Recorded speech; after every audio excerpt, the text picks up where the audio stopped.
Hello everybody, I'm Melissa and welcome back to Book Bar and welcome to my August end of month wrap up where I will be discussing the 6 books and 2 DNFs that I had in the second half of the month of August.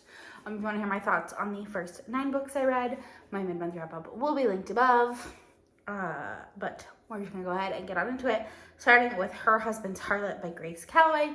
I gave this 3.5 stars. I read this for a historical romance blog that is coming out the end of this week that you're seeing this, so Friday. Yeah, it'll come out on Friday. But this follows Nicholas and Helena, and it is a marriage in trouble. And Helena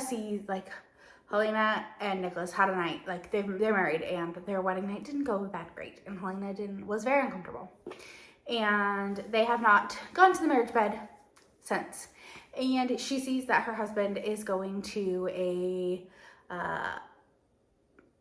body house, and she decides to go to this party and dress up as a French woman. And things go from there, and yeah, it was cute, it was fun. It was a little angsty at times, but yeah, I enjoyed it. I gave 3.5 stars. Not really all that memorable, so yeah, moving on. I read Delicate Escape by Cowles. I got an ARC and an ALC of this, and just absolutely stunning. Loved it. Fantastic. Shep and Thea have my heart. I read this for my new release vlog. I'll link above. And I loved this book so much. It's romantic suspense, of course, as Cowles always does. And the bad guy shocked me. I really was like, whoa. Friends to lovers. So Shep he has been intrigued by Thea. He knows that Thea's keeping some secrets because she works with Ro, and Ro has said that she gets paid under the table, and she doesn't have a cell phone. She basically lives off the grid, and you learn why in the prologue, and yeah, it was so good. I loved it. Then I read Nobody's Duke by Scarlett Scott. I absolutely adored this as well. I know Ava from Ava's Romance Reads had talked about this book a lot, and it is so good and definitely worth the hype that it gets, or deserves more hype. But this is Ara and Clayton, and Ara and Clayton weren't betrothed, but they had agreed that they were gonna run away together and get married 7 years ago. Or 8 years ago, and now it's in the future or in the present time, and they hate each other, but he is tasked with protecting her and her son because someone killed her husband, and they think that they're after her as well, so she needs protection, and he is the one to do it, and the feelings might still be there, and she might be keeping some secrets from him. But yeah, it was so good. I loved it. 5 stars. Then I had my first DNF, and that was the Southern Book Club's Guide to Slaying Vampires by Grady, Hendrix. I did this as a buddy read with my dad, and I almost puked twice reading it. I was listening to the audiobook, and I almost threw up twice. It was awful. And so and then my dad texted me, and he goes, because we were reading 25-ish% a day. He goes, I am not enjoying it, but it's really gross. I don't think you want to continue. So I didn't keep reading. And then later that day, he called me and he goes, I can't do it. I can't finish this book. So he DNF'd it as well. So yeah, DNF'd, and yeah, not the type of book for me. Then I read Beating Heart by Pavlov.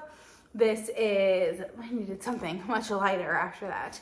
This is Nash and Emerson. This is a single dad romance where they are neighbors, and it's a small town, of course. And so Beefcake is Nash's son, and if you've read this series in order, you know that something happened to Beefcake with his asthma at the end of Forbidden King. And so Nash is, of course, a very protective single father, and he doesn't change well, and the town doctor has decided it is time to retire, so he brings on Emerson. And Nash and Emerson get off on the wrong foot, but then they end up being neighbors. And Cutler is like all about her and like ready to be BFFs. And it was adorable. Absolutely obsessed. Set up the next series. And yeah, I also read this for my new release vlog, so that'll be linked above. Yeah, loved it. 5 stars. Then I read The X-Vows by Jessica Joyce, another 5-star read. This is the second book I've read of Jessica Joyce's, and this was a second chance, a wedding romance, where the hero and the heroine are best friend. Their best friend is getting married, and they're both the best man and best woman. And they were together for the two of Eli and Georgia were best friends, along with their other best friend Adam. I believe his name Adam or Alex. I don't remember. But they were all best friends. And then as like they got older, Eli and Georgia like kind of felt that, or thought, you know, there was a little bit more to their friendship than just being friends. And so they became more, but Eli put his career before Georgia, and Georgia has some trauma, childhood trauma around like asking too much, asking people for things. She like won't do it because she thinks she's asking for too much, and so she doesn't tell people when she has an issue, and so they didn't communicate, and now it's 3 or 4 years later, and they end up having to go on a road trip together and spending a lot of time together for this wedding. And they both have like done some changing and some growing, and they realize that, you know, they still love each other. And yeah, it was really good. I gave it 5 stars. Then I read Mad Love by Willow, Aster. This is another single dad romance. This is Weston and Sadie, and Weston gets a call one day saying that his son is in the ICU, and he's like, I don't have a son. Turns out that this woman that he slept with had a one-night stand with, and she got pregnant, and the woman ended up passing away, and her sister is under the impression that Weston knew all along and wanted nothing to do with his son, and now that his son is injured, or now that his son has been in an accident, he wants to take him back. But that wasn't the case at all. He had no idea. And so he tells Sadie, like, hey, you can come and move in with me. Like, I want you to be there for Caleb. You are more than welcome to live with me. I'm gonna need help anyways. Like, he doesn't know me yet. Like, let's make this work for both of us. I don't want to take him from you. I want him to know your family. So, and then of course, as they spend time together, things are gonna go from there. And yeah, it set up some pretty fun, like, other romances, because it's called the Single Dad Playbook. So I'm excited to continue the series. I had a good time with this one. I give it 4.5 stars.